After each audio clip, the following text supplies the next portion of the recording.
And here I am again to talk about some of the things I did deeper in the trees. I didn't do much with deep protection. The one thing I did was I changed Sacred Duty to straight up boost Hammer of Righteousness's damage rather than boost its crit chance. I figured crits weren't quite protection's thing. In my Holy Tree, I changed Speed of Light to an effect I'm proud of thinking of, even though Blizzard will most likely give it to another class if they use it at all. When you cast heals on a target with low health, the cast time is reduced. That could be a raid saver, potentially. I wanted to detach that talent from Holy Shock, since Shock was getting a little bit too much love anyway, and the effect was redundant with Infusion of Light. Speaking of Infusion of Light, I changed it so that it reduced the cast time of Holy Light and Divine Light by 1 second, but while the infusion buff was active, you could move while casting. This allowed for greater mobility while healing without the concerns of getting too much healing per second or uninterruptible heals. So I went with this Spirit Walker's Grace-like effect instead of Infusion of Light giving you instant cast heals. I also changed Blessed Life to boost your situational heals effect as well as have a chance to lower incoming damage, since those heals needed some love and Blessed Life seemed to need some PvE love. I'd like to say Blizzard's Deep Holy didn't have very many choices for a PvE healed in. As I said in my long-winded post, there's something of a PvP bias in Blizzard's Deep Holy Tree, though it left Tower of Radiance as a viable deep PvE talent. But when I changed Blessed Life to affect those situational heals, I realized that I'd just added a playstyle choice for Deep Holy. A Healadin could either choose to buff his Holy Power generation or the effect of his situational heals. This way, a PvE Healadin actually has a choice, and while some people might call it bloat, I think it's actually a good idea and a great way to customize your character.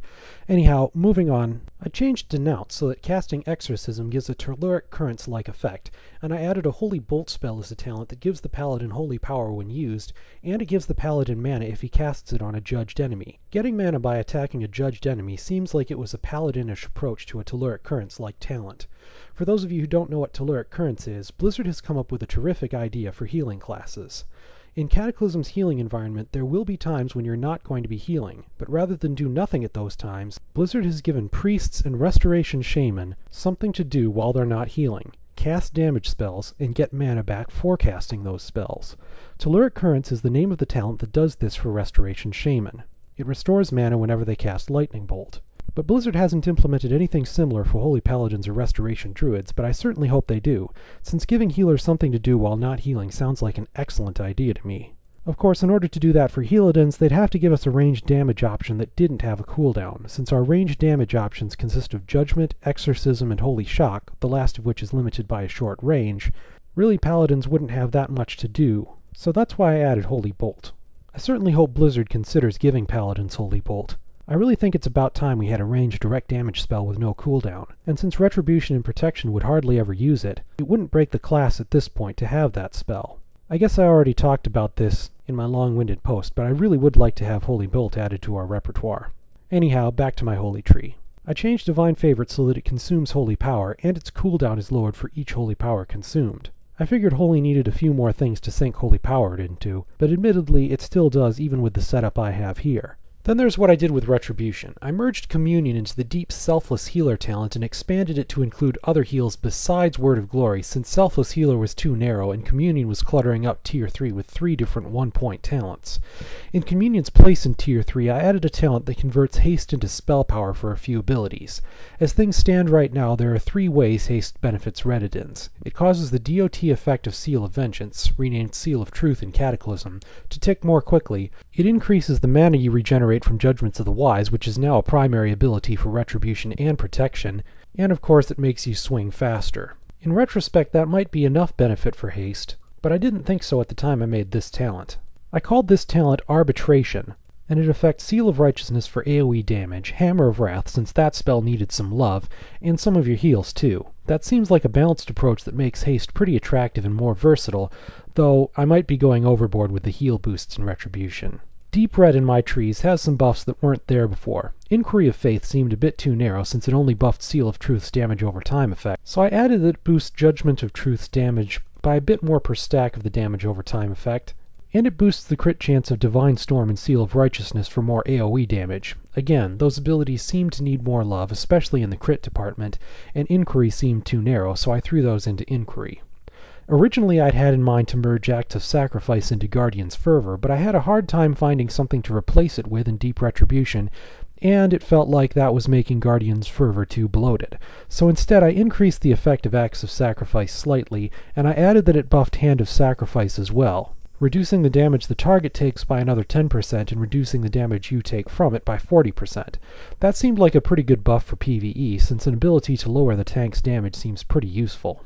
Of course, one of the things I worry about for Retribution is that they might bring too much utility to the table. They've got a lot of it, and a lot more than they have in Wrath of the Lich King, but think about what a Retribution protection build would bring to the table if he got as many utility buffs as possible from my trees. He'd bring an interrupt, nice healing in an emergency, replenishment, 20% increased melee and attack speed, 3% additional damage, powerful hand spells to reduce threat, immobilization, and damage, 3% less incoming damage for the raid, 6% more healing for the raid, 20% less physical damage for the tank, and a nice ranged crowd control that works on everything besides beasts, elementals, and mechanical units.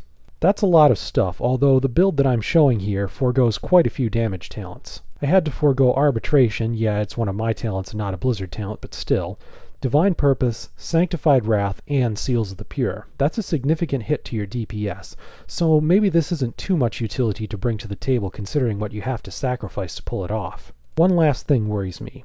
I didn't do very much with the protection tree other than its lowest talents, so maybe I'm being a bit biased. I've been keeping up to date with the Paladin changes since I started the lengthy process of making these videos on July 23, and Blizzard has changed the class multiple times since then. Most of what I saw I liked or was neutral on. They dropped the 35% damage requirement on Avenger's Shield, which in retrospect I probably should have done for my trees. They replaced the narrow Improved Lay on Hands talent with a talent that boosts the crit chance of Word of Glory if the target has low health. That seems like a narrow talent too, but then again they seem to be broadening narrow talents in general. They first broadened Sanctity of Battle, and later merged it into the Art of War. Then they sort of merged Swift Retribution into Communion, so I can see a broadening trend here. Avenger's Shield is now getting some love in the protection tree, which is good, but it seems as though Blizzard wants to make Paladins, and every class for that matter, a little less good at AoE tanking. Consecration can no longer be kept up constantly, and Holy Wrath is no longer getting any love in protection as an oh-snap AoE button. And Hammer of the Righteous is going to act more like Chain Lightning and less like Cleave. So they're taking Tankadins in a kind of a new direction. I say kind of because Tankadins will still be superb AoE healers. There's still no sign of a Telluric Currents-like talent or better PvE choices deep and holy, but I can tell they're worried about other things at the moment. The one change I didn't like was Protector of the Innocent. I can tell they made this change to add something nice for Healadins on Tier 1 protection, and since it only boosts healing by 3% while Vengeance boosts healing by 9%, protection still has nothing on Retribution as a Healadin's choice of off-spec. So there's still problems with these trees, but even if Blizzard addresses the issues I've brought up, I don't expect or really even want them to make them a high priority. Getting a good rotation down for protection and retribution really is of more importance than making sure the trees have a lot of good choices in them for everyone. And I could even wait until 4.1 for those issues to be addressed as long as the game is fun and reasonably balanced until then. Probably the reason I said things like step up the pace in my Does Blizzard Really Hate Paladin series is because I really didn't trust Blizzard at that point, and with their track record, who can blame me? But now, between Ghostcrawler's excellent feedback, the addition of not one, not two, but 3 new baseline heals and another amazing-looking heal as a talent, ranged abilities that work even if they are all on cooldowns, on-demand damage options, and daily attention from Blizzard this time around, I feel like I can actually trust Blizzard this time. Thank you very much for all of this, Blizzard. If I didn't have Arby and the Chief and some other game ideas I wanted to work on, I might just have to do a sequel to Does Blizzard Really Hate Paladins called No, Blizzard Doesn't Hate Paladins. Anyhow, those are my thoughts. Check the description for links to my long-winded post, and for my crazy tree on wartools.com.